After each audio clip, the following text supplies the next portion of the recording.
Let's get started. Well, thank you again for being here with us this afternoon. Hope you enjoy this our webinar on healthier holiday eating.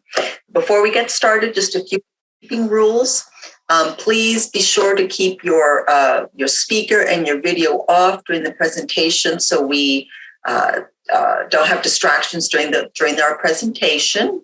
Also, we have the chat feature. If you have a question or you want to comment on something, I'll be watching for the chat. And I apologize, I didn't introduce myself. I'm Carla Cosillo. I'm one of the wellness coordinators here at Florida Healthcare Plans. And then finally, towards the end of the presentation, we will do our drawing. So please be on the lookout in the chat. Send a private email to the winner. All right. So at this time, I'm going to present our speaker. We have Mary Martinez, and Mary is also with Florida Healthcare Plans. She is our community wellness liaison, and she's been with us a little over 4 years. She has her bachelor's degree in community health, and she got that from the University of North Florida, so just a little up north from us. And she does love her baking. She always treats us with some delicious treats here in the office. So with no further ado, I will turn it over to Mary. All right. Thank you so much, Carla. I'm excited to be here with you all. Thank you for joining us. This is going to be a fun webinar, so let's just jump right into it. So the holidays typically bring families and friends together to celebrate the season and each other. And these types of gatherings usually are centered around food and family recipes that usually we only have during the holiday season. So it's very special, right? This time of the year, it brings temptation, sometimes indulgence, too much, which in return can make you feel anxious about attending these holiday gatherings. And they may even cause you to stress and worry about it, because you're thinking about the potential gaining of weight during the holiday season. On average, Americans typically gain 1 to 3 pounds, sometimes even more, between the Thanksgiving and the New Year holidays.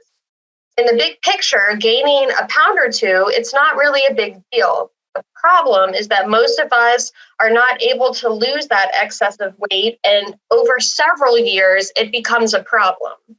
But rather than trying to eliminate holiday baked goods and those family get-togethers, let's discuss some ways that we can use healthier alternatives while still satisfying that sweet tooth and having fun at these family gatherings. So how do we balance enjoying the holiday season with healthier choices? And that's exactly what we're going to discuss today during the webinar.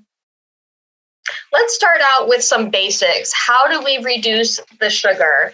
Well, we can simply reduce the amount of sugar we put in a recipe. A simple rule of thumb is reducing it by 1/4.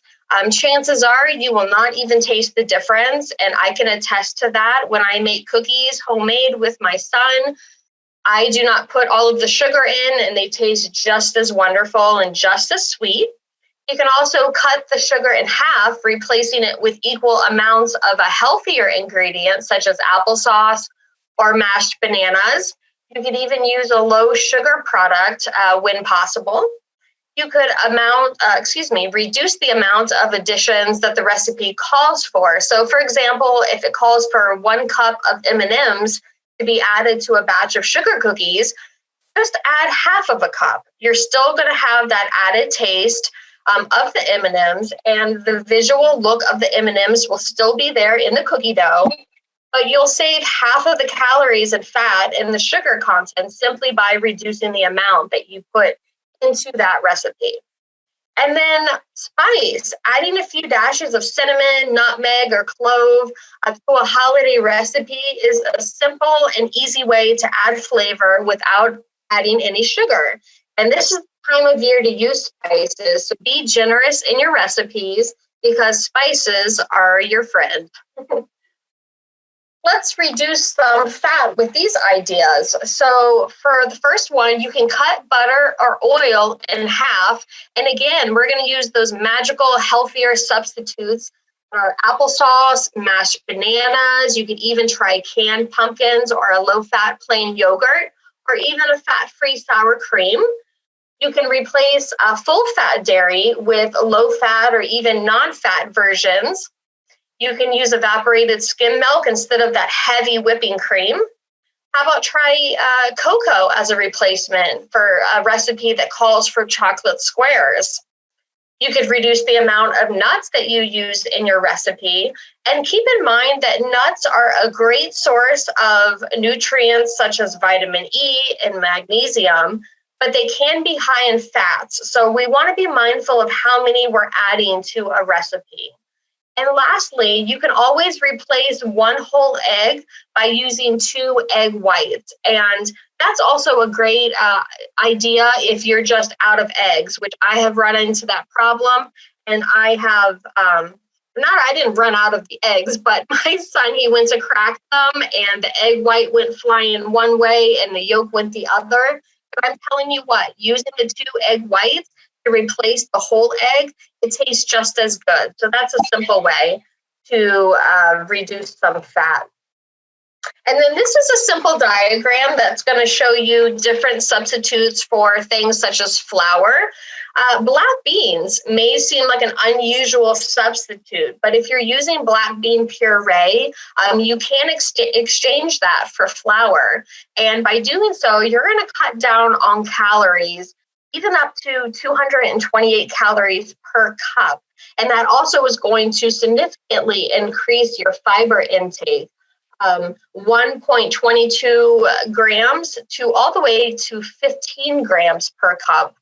So using that black bean is a great way to add fiber that you're not going to get with traditional flour. So the next time that you're making brownies or cookies, try using the black beans and you'll be surprised. Brownie mix is actually very similar to the taste and texture of recipes that you can find online that use black beans. So try that if you haven't already and see if you and your family like that. Another healthy option is using almond flour. This is a gluten-free substitute that's high in protein, it's low in sugar, and it's low in carbs.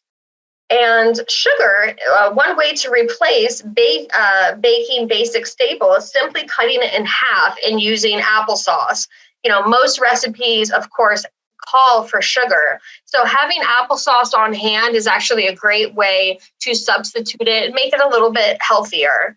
If a recipe calls for 1 cup of sugar, you're going to use half a cup of sugar and then 3/4 of a cup of applesauce. So this exchange will save you approximately 300 calories per cup. And it's important to note that when you're adding applesauce as a substitute, reducing the recipe's liquid by 25% for every cup of applesauce used. And that's a general good rule of thumb to use. And this is a great way to make cakes and also cobblers. And another idea is you could use 0-calorie sugar substitutes, such as stevia. But keep in mind that products like stevia are 300 times sweeter than sugar. Just be sure to sample the recipe as you go along. You can always add more. You can't take it away as easily. So before you add as much as you think, just add a little bit of stevia and you'll be surprised how little you would have to use to still enjoy the sweetness that the recipe is calling for. So here are some alternatives to using eggs. So either when your son drops it on the floor like mine does, or you just don't have an egg in the pantry, you can try these and it's actually going to be a little bit healthier. So you're going to feel good about it. These are great options if you're looking to get more servings of fruit or fiber into a recipe. Or like I said, you just simply don't have an egg and a recipe calls for it. So as you see, you can use some ground flaxseed. Chia seeds are wonderful. The unsweetened applesauce is also one of those things that just comes up a lot for substitutes. Also a banana. And also it's a great way if your bananas are going bad and they're looking very sad and they're saying, please use me. This is it. This is their time to shine, because we know that the sweeter the banana is, because it's been sitting there for too long, it's going to taste so good in those desserts and those baked goods. Go ahead and use that overly ripe banana. And something that I learned recently is aquafaba, and that is just simply the juice or the brine of canned chickpeas. So if you drain those, you can use that substance as an alternative to an egg, and that's going to have lots of fiber. So if you go online, you can find a lot of great recipes that specifically use that. And that's something that's new that I can't wait to use for baking, because it's not one of the more common substitutes, but it certainly can be one, and it has that extra protein in it as a benefit. So my favorite replacement when I'm trying to make recipes a little bit healthier is using yogurt. Yogurt is so versatile.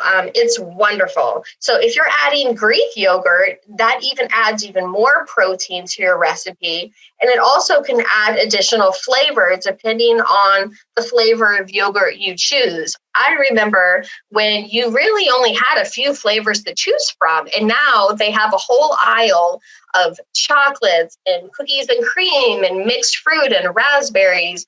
Sky is the limit, right? They even have seasonal ones that are pumpkin flavored and tiramisu.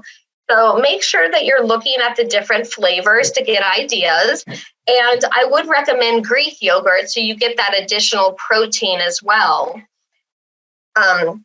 And then using the yogurt as a replacement is going to help you still maintain that smooth texture that you're looking for when you're making those decadent desserts. You want that smooth and creamy taste.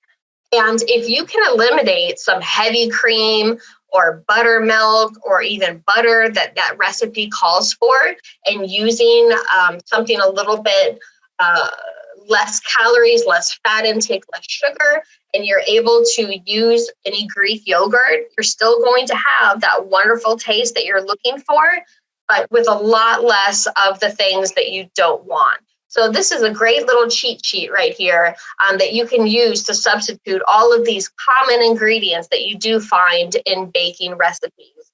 And I have used almost all of these different substitutes with yogurt, and I'm telling you, I can't taste a difference. I really love the yogurt. So having that in the fridge is always a great idea to have, especially this time of the year. And then another common ingredient you're going to find in baking is heavy cream. And this is with savory and sweet recipes. Heavy cream is a common ingredient, but there are a lot of healthier alternatives. So some of them I would personally recommend, again, is Greek yogurt. You could even do cottage cheese or silken tofu. And this is going to, again, add that extra protein, but it's also going to drastically reduce the calories. So healthy and holiday, they usually don't go together in the same sentence, especially when it comes to food and desserts. But baking healthy or healthier doesn't have to be boring. It doesn't have to feel restrictive. You really don't even need to know that there's a difference in the flavor. As long as you're willing to put in a little bit of effort into, purchasing and finding recipes and ingredients that will do the same justice, in terms of flavor and texture and smells. That's where those spices come in. So I'm going to give you some ideas of some recipes and ideas that you may want to try. And that way you can do some baking for Christmas over the holiday break and not feel like you're indulging, that you really are proud of kind of simplifying your go-to recipe. And that's part of the fun, isn't it, of making new recipes, trying new ingredients, new spices. That to me is part of the fun with baking in general. So I hope that these are recipes and ideas that you take with you today and that you try them. So for example, pumpkin pie. It's a staple for the holidays, right? It's comforting, it's full of flavor, there's those textures that you love. But let's try to transfer it into a little bit of a healthier version. Right here, you can see one that does not have a crust. If crust is your favorite part, you could always maybe try something different, like ginger snaps instead of a traditional pie crust. just by using ginger snaps, you could save, 200 and up calories for that entire pie, which would be a huge savings when it comes to calories and the fat intake. Another idea is cutting a pie into 10 slices instead of the traditional 8. By doing that, you will decrease the calories to about 176 calories less per slice. Or how about instead of topping it with traditional whipped topping, you can use a light whipped cream, which only has 15 calories per 2 tablespoons. And you could also use plain Greek yogurt as a topping.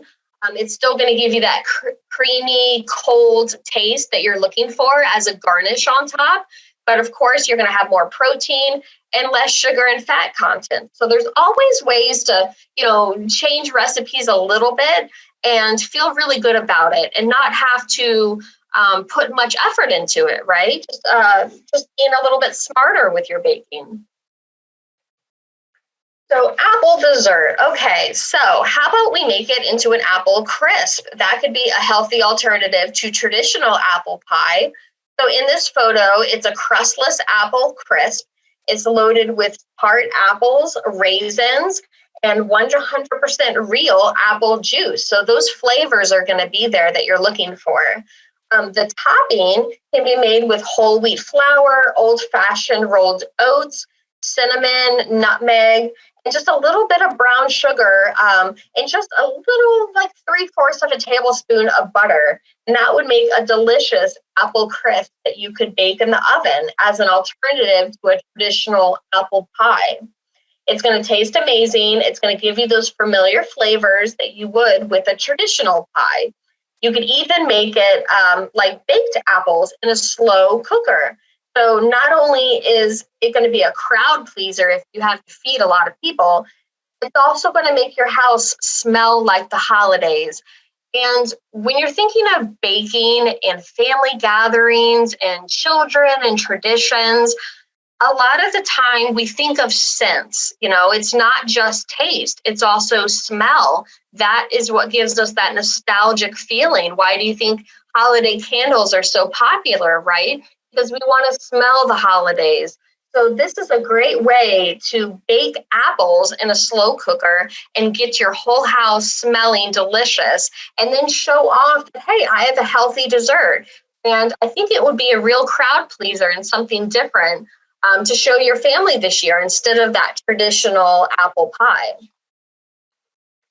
So these are secretly healthy chickpea blondie brownies, and they're made with chickpeas, peanut butter, pure maple syrup, and dark chocolate chips. And no one can tell that they're made with chickpeas instead of flour, because I am told by one of our dietitians at Florida Healthcare Plans that she made this recipe for her family, and they tasted exactly like peanut butter chocolate chip cookies.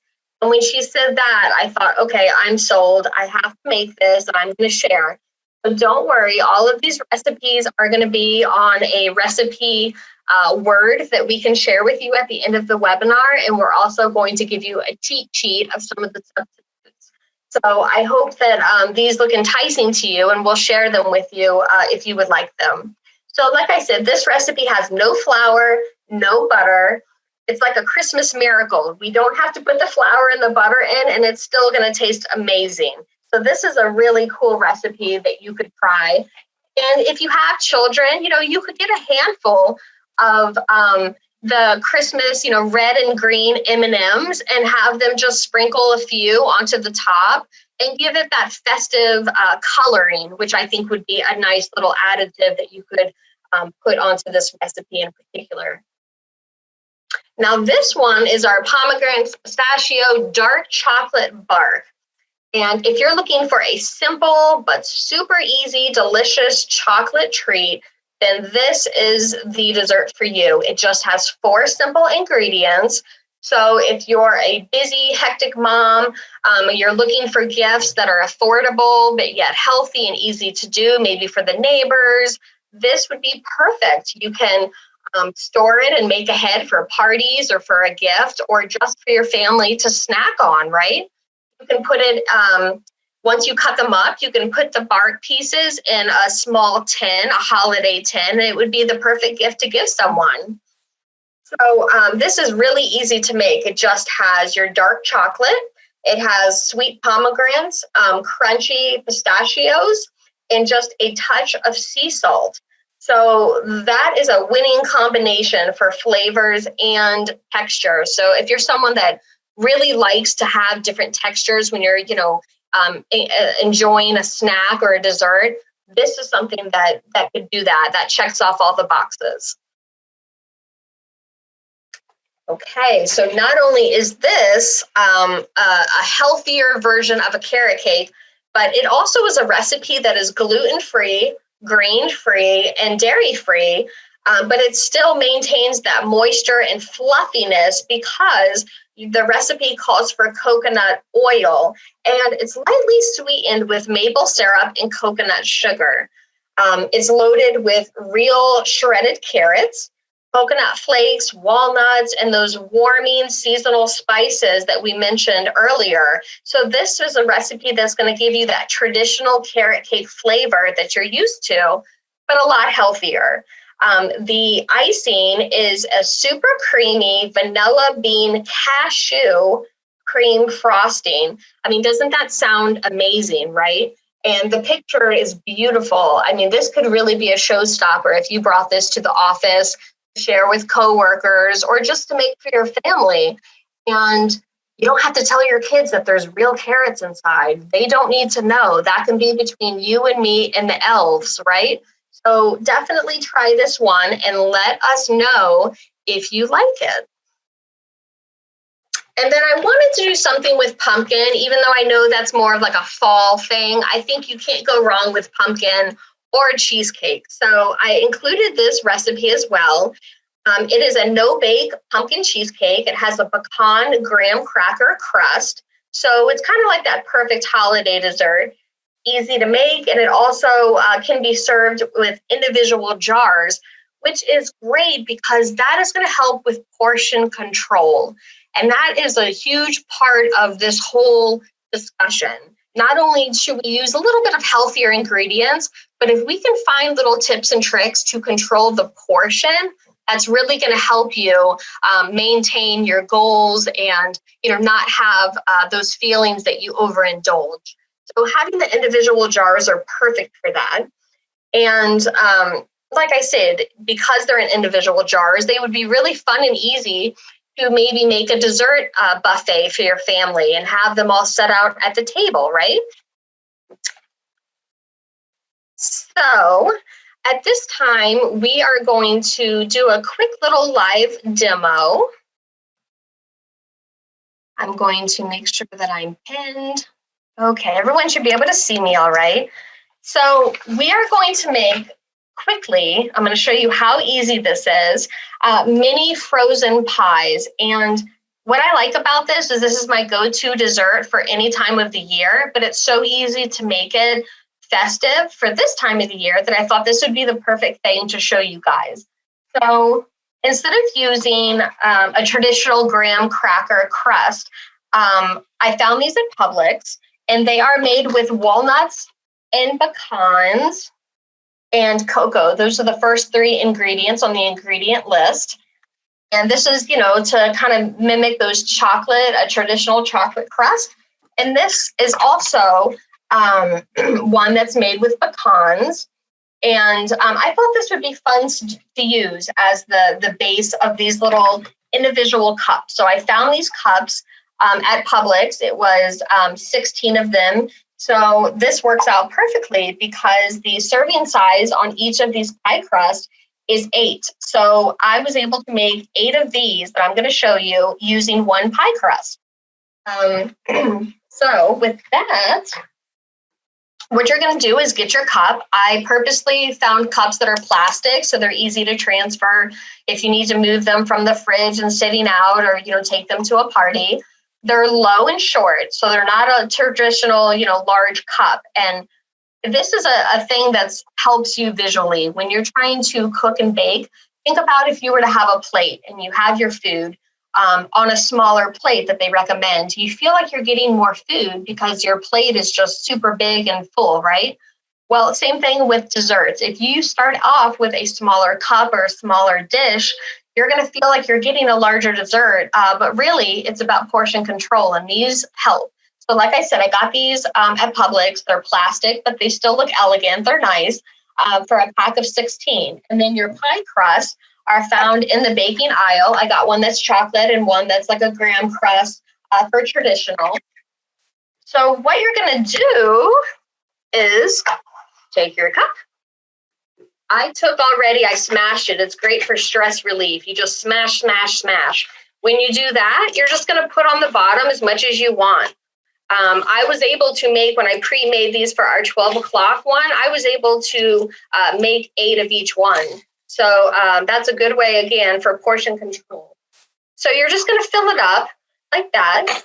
And then you're going to use different types of Greek yogurt, because you know how much I love Greek yogurt, right? So I got these at Publix as well. You can get them anywhere, Walmart, Aldi. These ones are from Chobani. They're 0 sugar, and they're 60 calories. It's Greek yogurt, so you're going to have that extra amount of protein in them. And I like that they're a little bit thicker. So Greek for me is the way to go. I have traditional vanilla, and I also got a mixed berry. You can get any flavor you want. You can get the chocolate, the cookies and cream, to go with the chocolate crust. I mean, really, any of them would work. But just for today, I'm going to show you how simple this is. I also got another large thing of yogurt here. So this would be more budget friendly to get a large container of yogurt, whatever you have, right? Get what's on sale. Okay. And I'm just going to add your layer. Okay. And then if I was using the individual sized ones, it would be a good way to, measure out to make sure, okay, I'm definitely using 60 calories. But for right now, I use the larger tub. But this is about the same, quantity that I use, right? So maybe I even use less. So you could add more. So that's going to go above your graham crust. And then you're going to put it in the freezer. You're going to put all of them in the freezer. I have 3 here, just on a nice, easy, simple tray. You put it in the freezer for about 2 hours. That's that magic time where it's not frozen, but it has more of a texture of like an ice cream pie. And for me, that's like perfect. You can put it in for less time if you want it to be a little bit softer, but it gets the same texture of that smoothness and creaminess that you think of when you think of a pie, like, a French silk pie, for example. Or even a cheesecake, it has that kind of texture, right? When you take it out of the freezer, then you're going to put whipped cream. But instead of using traditional whipped cream, why don't we keep it a little bit healthier? And we can use these 2 I just picked up because they were on sale. This one is almond milk. This one is made with coconut milk. 2 tablespoons is only 10 calories. Which I was like, hey, that's wonderful because I can add a lot on the top and not feel guilty about it. So let's do the coconut milk. You're just going to, yes, it's more than 2 tablespoons, but it's okay if I'm on the naughty list. So this is what I did. And then you can add any kind of garnish. For the holidays, think of cranberries, chocolate chips, granola, fresh mint on top would be beautiful, coconut flakes, or you can take a little bit of your graham crust and just add it on top for that extra coloring. There we go. Super easy. And like I said, depending on what flavor yogurt you use and what toppings you use, it's going to look different. But you're looking at about 230 calories for the entire dessert because the crust, if you divide it into the serving size that it shows, is 110 calories per 1/8 of the pie. Then the yogurts, if you get the ones that are, individually like this, the zero sugar, they're only 60 calories. But if you use, maybe a canister that has more, see this one has 130 calories for a larger portion, let's just go ahead and average it to 100 calories, right, for how much we're going to use in the cup. And the whipped topping is about 10 calories if you use 2 tablespoons. So if you add all that up, it's just a little bit over 200 calories. And I think that that is a pretty cool dessert that isn't going to feel overindulgent. You're getting some protein, and it's going to be satisfying. And like I said, you can always bring it in a little tray like this, and you can even put some festive, wreaths or ornaments around here and make it look pretty and set it on the table for your family or to bring it to someone at a party.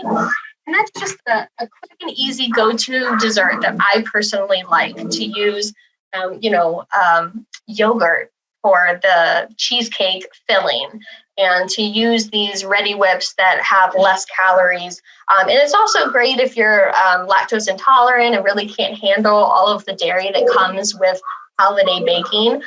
These are wonderful, and they're always on sale at Publix, so it's a win-win, right? So do we have any questions that I can help with? Because if not, that was about the end of it. And I really hope that these recipes and ideas of way to substitute and to save calories and make it a little bit healthier seem doable, and that you guys try them out and let the wellness department know which recipes you try and if you like them and if there are changes that you think you could make. And they could start to be a new family tradition, a new recipe that you add every year. But that's my hope for you guys. It was so much fun doing this webinar with you. So I want to thank you all. And if you do want copies of the recipes or the cheat sheet, please reach out to us at wellness@fcp.com. Okay, and we can send that to you. All right. Thank you, everybody. Enjoy the rest of your. Thank you. Bye, everyone. Have a great day and happy holidays.